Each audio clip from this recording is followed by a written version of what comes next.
ఇంకొక 200 టీఎంసీల నీళ్లకు హక్కు పుట్టించుకోవాలి గోదావరిలో అని చెప్పి ఒక కుటిల ప్రయత్నానికి నాంది ఇది. అది జరిగితే దెబ్బతినేది తెలంగాణ మాత్రమే.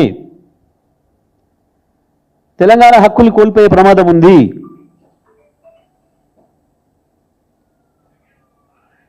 మిగులు నీళ్లతో కాదు, మిగులు లేవు అక్కడ. కానీ ఒక పథకం ప్రకారమే తప్పు ప్రచారం చేస్తూ తెలంగాణ ప్రజల్ని మోసం చేస్తూ మిగులు జలాలను వాడుకుంటే తప్ప, సముద్రంలో పోయే నీళ్ళను వాడుకుంటే తప్ప అని మాట్లాడుతున్న మాటలు ప్రజల్ని మోసం చేసే మాటలు, ముబ్బెపెట్టే మాటలు తప్ప నిజం కాదు. ఇంకొక మాట కూడా మాట్లాడుతున్నారు. కేసీఆర్ ఒప్పుకున్నాడు.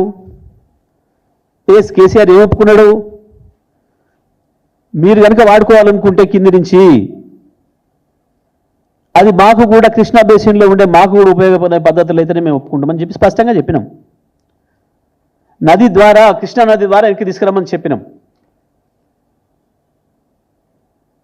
ఒక్కటి కూడా కొత్త ప్రాజెక్టు కట్టే అక్కర లేదు. కొత్తగా 1 ఇంచు కాలువ తవ్వే అక్కర లేదు. అతి తక్కువ ఖర్చుతోని ఈ పద్ధతిలో తీసుకుపోవచ్చు.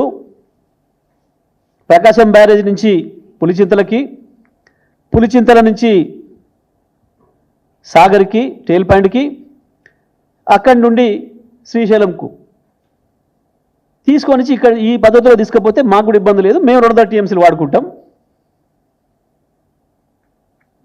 మా మహబూబ్నగర్కు ఉపయోగపడుతుంది. శ్రీశైలంలోకి వస్తే హైదరాబాద్ మనుషులకు ఉపయోగపడుతుంది. నాగార్జున సాగర్ ఎడమ కాలువకు మొత్తం ఉపయోగపడుతుంది. మా ఎస్ఎల్బీసీకి ఉపయోగపడుతుంది. మేము కూడా శాశ్వతంగా కరువు నుంచి విముక్తి అవుతాం. మా మహబూబ్నగర్, మా నల్గొండ, రంగారెడ్డి, హైదరాబాద్ మంచినీళ్ళు, మరొక వైపు ఖమ్మం, కృష్ణా బేసిన్ ఏదైతుందో మేము కూడా సేఫ్ అవుతాం. ఆ పద్ధతిలో చేసుకోమని అన్న మానాడు.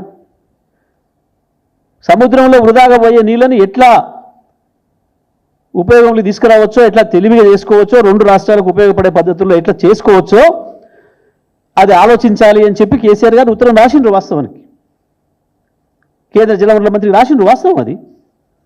కానీ వాళ్ళు నువ్వు చేస్తుంది ఏంది? కృష్ణాలోకి తీసుకురాడట, పక్క నుంచి తీసుకుపోతాడట పైనుంచి. అంటే ఏం కుట్ర ఇది? కృష్ణాలోకి తెస్తే తెలంగాణకు ఉపయోగపడుతుంది.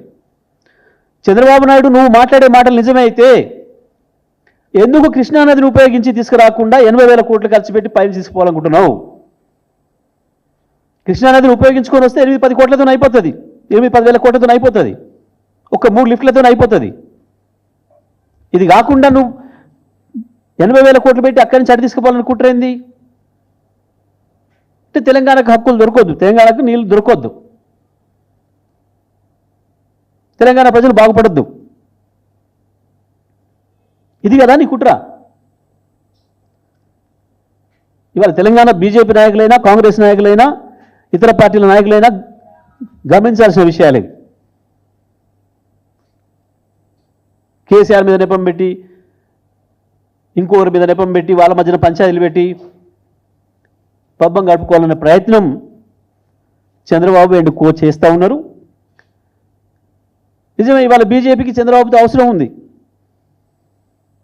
ఇవాళ నరేంద్ర మోడీ శ్వాస చంద్రబాబు రూపంలో వస్తూ ఉంది.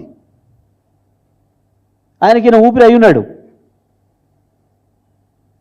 కాబట్టి మాట్లాడే పరిస్థితి లేదు.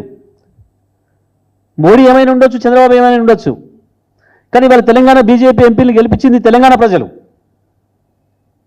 కరీంనగర్ ప్రజలు, నిజామాబాద్ ప్రజలు, హైదరాబాద్ ప్రజలు, ఆదిలాబాద్ ప్రజలు, ఇక్కడ ప్రజలు కదా గెలిపించింది మిమ్మల్ని. మహబూబ్నగర్ ప్రజలు, మెదక్ ప్రజలు కదా. వీళ్ళ కొరకు కదా మనం కొట్లాడాలి. ఇవేవి ఆలోచించకుండా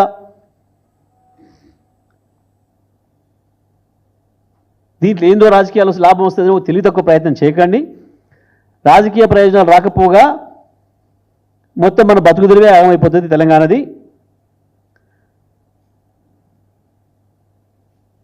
మిగులు జలాలనేవి సముద్రంలో కలుస్తాయనేవి కుట్ర, పెద్ద కుట్ర ఇది. చంద్రబాబు నాయుడు గారు ఆ ప్రచారాన్ని చేపించి మనందరినీ కూడా మాయలో పడేసి తెలంగాణ ప్రజల్ని, ఇక్కడ పార్టీల్ని మోసం చేసి, పార్టీల మధ్యన తగాదలాగా సృష్టించి తను బయటపడాలనుకుంటున్నాడు. ఎట్టి పరిస్థితులలో బీఆర్ఎస్ పార్టీ దాన్ని అంగీకరించదు. రాష్ట్ర ప్రభుత్వాన్ని కూడా మేము డిమాండ్ చేస్తూ ఉన్నాం. వెంటనే అపెక్స్ కౌన్సిల్కి మీటింగ్ పెట్టమని డిమాండ్ చేయాల్సిన బాధ్యత ముఖ్యమంత్రి పైన ఉంది. పిలవాల్సింది అపెక్స్ కౌన్సిల్ని తప్ప చంద్రబాబు నాయుడు కాదు. చంద్రబాబు నాయుడు చర్చలు పిలిచడం అంటే చంద్రబాబు నాయుడుకు దాసోహం అనటమే. మీరు తప్పకుండా తెలంగాణ ప్రజలు మిమ్మల్ని అనుమానించాల్సి వస్తుంది. మోడీ, చంద్రబాబు, రేవంత్ రెడ్డి నెక్సెస్ను ఆలోచించాల్సి వస్తుంది. కాబట్టి ఏమాత్రం మీకు తెలంగాణ ప్రజల పట్ల సోయున్నా ఇవాళ రాష్ట్రంగా ఏర్పడ్డం కాబట్టి ఆనాడు పూతిరెడ్డిపాడు మీద కొట్లాడినా, పులిచింతల మీద కొట్లాడినా, ఇంకో దాని మీద కొట్లాడినా తెలంగాణ ప్రజలుగా, ఉద్యమకారులుగా మేము కొట్లాడినాం. ఎందుకంటే ప్రభుత్వం వాళ్ళ చేతిలో ఉంది కాబట్టి. కానీ ఇవాళ మనం ప్రభుత్వంగా ఉన్నాం. కేసీఆర్ రాష్ట్రాన్ని సాధించి పెట్టిన తర్వాత ప్రభుత్వంగా ఉన్నాం. ప్రభుత్వంగానే కొట్లాడే అవకాశం మనకు వచ్చింది. మనం కొట్లాడాల్సింది ఆంధ్రప్రదేశ్ పైన తెలంగాణ ప్రభుత్వంగా తప్ప పార్టీలుగా కాదు. ఇక్కడ ఒకరికొకరు.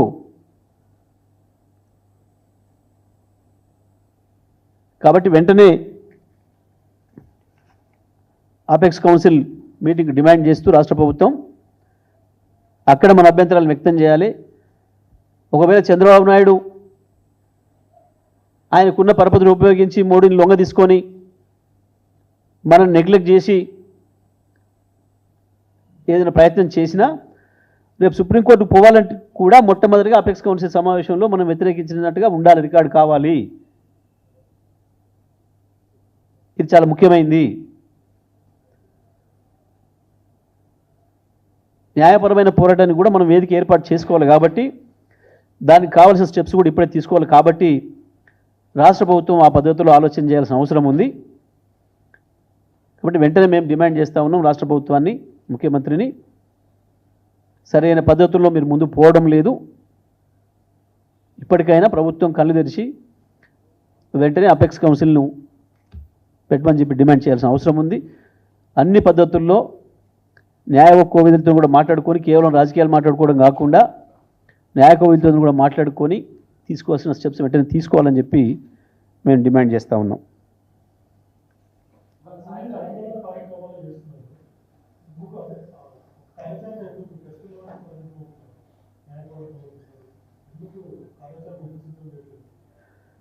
చేయాల్సింది రాష్ట్ర ప్రభుత్వమే. రాష్ట్ర ప్రభుత్వమే చేయాలి. రాష్ట్ర ప్రభుత్వం మీదనే మేము పెట్టాల్సిన ప్రెజర్ పెడుతున్నాం. తీసుకుంటుందని మేము భావిస్తా ఉన్నాం. ఇప్పటికైనా ఇంకా రాష్ట్ర ప్రభుత్వం ఆ రకంగా ఫెయిల్ అయిన పక్షంలో తప్పకుండా ప్రజల్ని కదిలించి రాష్ట్ర ప్రభుత్వం యొక్క మెడలు వంచే ప్రయత్నం కూడా చేయాల్సిన అవసరం ఉంటుంది. ఎందుకు అనంటే ఒకసారి రాష్ట్రంగా ఏర్పడిన తర్వాత ప్రభుత్వం యొక్క బాధ్యత ఇండివిజువల్గా కొట్లాడడానికి ఉండదు. ప్రభుత్వం బాధ్యత. ఇవాళ అపెక్స్ కౌన్సిల్ అంటే కేవలం కేంద్ర జలవనరుల మంత్రి చైర్మన్, ఇద్దరు రాష్ట్రాల ముఖ్యమంత్రులు, సభ్యులు. దాంట్లోకి ఆయనే పోగలుగుతాడు తప్ప ఆయన ప్లేస్లో మనం ఎవరు పోలేం.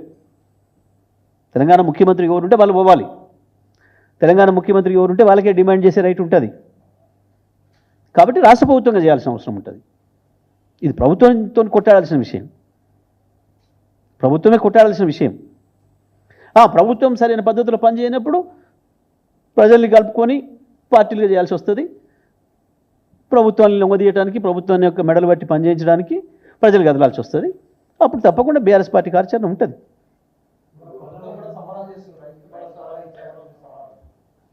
సంబరాలా? ఎందుకు 2.5 నెలలు ఓట్ల కళ్ళలో వండబెట్టి 4 సార్లు నానబెట్టి తడిపినందుక, లేదా 4 విడతలు ఇవ్వాల్సిన రైతు బంధు ఎగ్గొట్టి ఎన్నికల నాడు ఒకనాడు వేసినట్టు చేసి మళ్ళీ ఎన్నికల నాడు వేస్తున్నందుకు సంబరాలా? రైతు బీమా ఎగ్గొట్టి పాపం చనిపోయిన కుటుంబాలు ఉసురు పోసుకుంటున్నందుకు సంబరాలా? లేదా నదుల నీళ్లను కూడా ఉపయోగించలేక ఉన్న ప్రాజెక్టులను ఉపయోగించకుండా లక్షలాది ఎకరాలు ఎండబెట్టి రైతాంగాన్ని మళ్ళీ అప్పులపాలు చేసినందుకు సంబరాలా? దేనికి సంబరాలు చేస్తున్నారు? మేము 11 సార్లు వేసినాం రైతు బంధు. ఒకనాడు కూడా మేము సంబరాలు చేసి ఎగురు దురకలే. ప్రభుత్వంగా మన బాధ్యత మాట ఇచ్చినాం, చేసినాం. పోయినాయి రైతులకు అట్లా నిమిషాల మీద.